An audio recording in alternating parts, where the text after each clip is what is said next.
अस्सलाम वालेकुम। मेरे चैनल प्रोफेसर खिज़र अब्बास पर खुशामदीद। चैनल को सब्सक्राइब करके बेल का आइकन दबाएं। वीडियो को लाइक, कमेंट और शेयर करें। बहुत बहुत शुक्रिया। हुकूमत का तो क्या रोना कि वो एक आर्जी शय थी। हुकूमत का तो क्या रोना कि वो एक आर्जी शय थी। नहीं दुनिया के आईने मुसल्लम से कोई चारा, मगर वो इल्म के मोती किताबें अपने आबा की। मगर वो इल्म के मोती किताबें अपने आबा की। जो देखें उनको यूरोप में तो दिल होता है सिपारा। बिस्मिल्लाहिर्रहमानिर्रहीम। अहबाब ज़ीवकार, अस्सलाम वालेकुम। मैं हूं प्रोफेसर खिज़र अब्बास और आप देख रहे हैं मेरा YouTube channel professor Khizar Abbas. सिलसिला शरह कलाम इकबाल में आज बांगे दरा की नज़्म नंबर 115 लेके हाजिर हुआ हूँ। इसका उन्वान है खिताब ब जवानान इस्लाम। अल्लामा इकबाल ने इस नज़्म में मुसलमान नौजवानों को मुखातिब करके उन्हें उनका माजी याद दिलाया है और अच्छे मुस्तकबिल की तरफ बढ़ने का पैगाम दिया है। इकबाल फरमाते हैं, कभी ए नौजवान मुस्लिम तदब्बर भी किया तूने। तदब्बर का मतलब है गौर व फिक्र करना। ए मुसलमान नौजवान, कभी तूने इस बात पे गौर व फिक्र किया। किस बात पे? वो क्या गर्दू था जिसका तू है एक टूटा हुआ तारा। ये गर्दू का मतलब आसमान, और टूटा हुआ तारा जो आसमान से नीचे गिरता है। तो ये दोनों अलामती अंदाज में लफ्ज इस्तेमाल हुए हैं। गर्दू से मुराद है माजी के मुसलमान और टूटे हुए तारे से मुराद है आज के मुसलमान। यानी आज के मुसलमान, तूने कभी इस बात पे गौर किया तेरे आबा व अजदाद कैसे थे? वो माजी के मुसलमान जिनकी दुनिया में धूमें थी, जिन्होंने दुनिया पे राज किया, वो मुसलमान तेरे आबा व अजदाद थे। और तू आज कुछ भी नहीं, दूसरों का मोहताज हुआ है और तुझे उस कौम ने पाला है आगोश मोहब्बत में। यानी आबा व अजदाद की तरफ बात कर रहे हैं इकबाल कि तुझे उस कौम ने अपनी मोहब्बत भरी गोद में पाला है।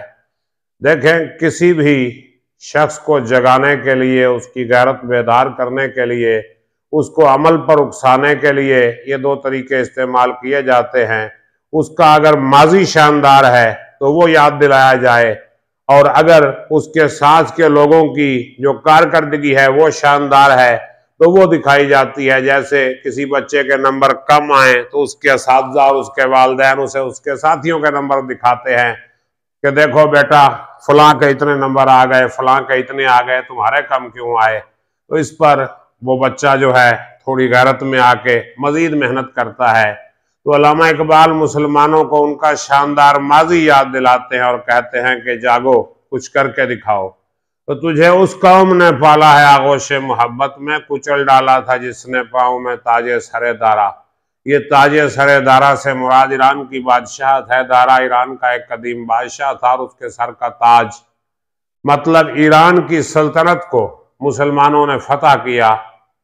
ये उस वक्त सुपर पावर थी जब नबी पाक सल्लल्लाहु अलैहि वसल्लम ने ऐलान नबूवत फरमाया। उस वक्त ये सुपर पावर थी ईरान, और इसका बादशाह जो है किसरा, खुसरो परवेज उसका नाम था।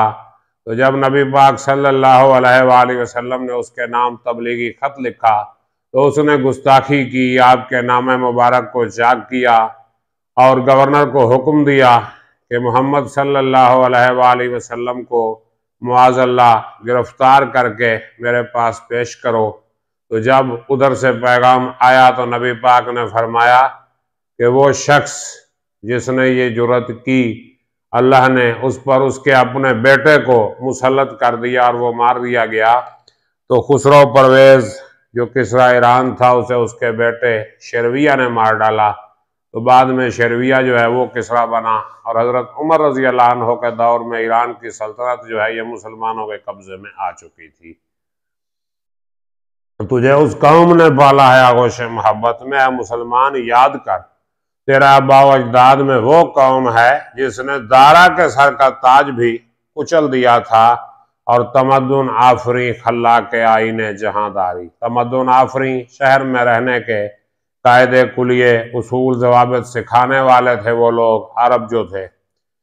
वो सहरा अरब यानी शुतरबानों का गहवारा, वो अरब का सहरा जहां ऊंट चराने वाले लोग आबाद थे, वो इस्लाम की बरक़ात और नबी करीम सल्लल्लाहु अलैहि वसल्लम की तालीमात के सदके वो लोग दुनिया के पेशवा बन गए, दुनिया को तहजीब व तमद्दुन सिखाने वाले बन गए। खुद जो जाहिलियत का शिकार थे वो इस्लाम की बरक़ात और पैगम्बर इस्लाम के सदके दुनिया के पेशवा, रहबर और इमाम बन गए। समा अल फ़क्र फ़खरी का रहा शान अमारत में, बेआबो रंगो खालो खत से हाजत रुए ज़ेबा रहा। ये फारसी मिसरा हाफ़िज़ शिराजी का इकबाल ने अपने कलाम में इस्तेमाल किया है।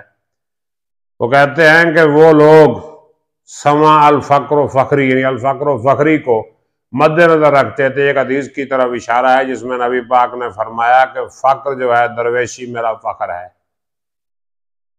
तो समा अल फ़क्र फ़खरी का रहा शान अमारत में। अगर उस दौर के मुसलमानों के पास दौलत भी आ जाती तो फिर भी वो नबी पाक सल्लल्लाहु अलैहि वसल्लम के फरमान अल फ़क्र फ़खरी को मद्देनजर रखते थे। इस तरह अगर देखा जाए तो खुलफाए राशिदीन रज़वानुल्लाह अलैहिम अजमाइन की जो जिंदगी है वो इंतहाई सादा थी। आप हजरत अबू बकर देख लें, हजरत उमर देख लें, हजरत उस्मान, हजरत अली, यानी इब्तदाई दौर के सहाबा कराम की अगर आप हालात जिंदगी पढ़ें तो आपको मालूम होगा कि दौलत होने के बावजूद उन्होंने अपनी जिंदगी जो है इंतहाई सादगी से गुजारी। इक़्तिदार होने के बावजूद वो जो है बिल्कुल जिस तरह कहते हैं ना, एक बिल्कुल दरवेश इंसान की तरह उन्होंने जिंदगी गुजारी। तो आगे उसकी वजह वो हाफ़िज़ शिराजी के मिसरे में बता रहे हैं कि बेआबो रंगो खालो खत चिहाजत रुए ज़ेबार, जो चेहरा खूबसूरत है उसे चमक दमक की जरूरत ही नहीं है। बेआब, आब का मानी है पानी, पानी का मतलब एक तो धोना है और दूसरा उस पर चमक लगाना। बेआबो रंगो कालो खत, अब आज के दौर में फिल्टर समझ लें, टिकटॉक के फिल्टर हो गए, ब्यूटी कैम के फिल्टर हो गए, चाहे जिस तरह का भी चेहरा हो फिल्टर लगा के वो खूबसूरत हो जाता है। तो हमने तो कभी नहीं लगाया फिल्टर, जैसा मुंह है वैसा ही आपको दिखा रहे हैं, जो अल्लाह ने बना दिया सो अच्छा ही बनाया। तो वो कहते हैं कि अल फ़क्र फ़खरी का समा जो है दौलत में भी उनके पास रहा। बेआबो रंगो खालो खत, रंग का मतलब पेंटिंग करना, ये पाउडर सुर्खी वगैरह लगाना, और खाल, खाल कहते हैं तिल को, ये तिल बनाना, और खत लकीरें खींचना, ये खास तौर पे वो भवों के ऊपर लकीरें खींचकर उसे जो है सीधा करना, यानी मेकअप। बेआबो रंगो खालो खत चिहाजत रुए ज़ेबारा, जो खूबसूरत चेहरा है उसे सजने संवरने की क्या जरूरत है, क्यों वो करेगा मेकअप। और गदाई में भी वो अल्लाह वाले थे ग़ुयूर इतने। असल में ये जो है 1912 में अंजुमन हिमायत इस्लाम के जलसे में ये किताब भी पढ़ा गया और साथ कुछ और अशार भी पढ़े। वैसे अल्लामा इकबाल अंजुमन हिमायत इस्लाम के हर जलसे पे जो है ना नज़्म पढ़ा करते थे, तो इस बार को उन्होंने नज़्म तैयार नहीं की थी, इसलिए ये किताब पढ़ा और साथ कुछ और अशार वगैरह पढ़ के उनकी फरमाइश पूरी की। वो कहते हैं गदाई में भी वो अल्लाह वाले थे ग़ुयूर इतने। अगर वो फकीर थे, अगरचे उनके पास दौलत नहीं थी, फिर भी वो इतने गैरतमंद थे कि मुनिम को गदा के डर से बख्शिश का न था यारा। मुनिम जो दौलतमंद था वो फकीर से डरता था और उसे कुछ देने की हिम्मत नहीं करता था।